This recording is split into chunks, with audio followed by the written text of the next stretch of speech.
کمیته اولویت‌های فوق‌العاده تاجیکستان از هلاکت باز یک کودک هنگام آببازی خبر داد. گفته می شود نیمه دوم روز 9 آگوست سال 2022 تخمینا ساعت 17:00 دقیقه به قسم نوبرداری کمیته اولویت‌های فوق‌العاده زنگ زده خبر دادند که ساکن 12 ساله دهه صفابخش نویه دنغره ولایت ختلان هنگام آببازی در کانال به سبب رعایت نکردن قاعده‌های بی‌خطری و بی نظارت ماندن از جانب والدان غرق شده است. برای جستجوی جسد کودک کارمندان شعبه اولویت‌های فوق‌العاده نویه دنغره به جای حادثه سفربر شدند. در نتیجه جستجو با کمک ساکنان ساعت 17:30 دقیقه جسد کودک را 10 متر پایین‌تر از جای غرق شدنش پیدا کرده به والدانش سپردند. بنا به اطلاع کمیته اولویت‌های فوق‌العاده طی 7 ماه سال 2022 در کل و دریا و کانال‌های تاجیکستان الکی 123 نفر از جمله 64 نابالغ سنشان تا 16 غرق شدند.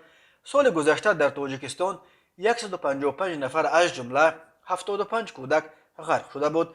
کمیته اولویت‌های فوق‌العاده به این دلیل بار دیگر از والدان خواسته است که کودکان خود را بی نظارت نگذارند و قاعده‌های بی‌خطری در لب و درون آب را قطعاً رعایت کنند.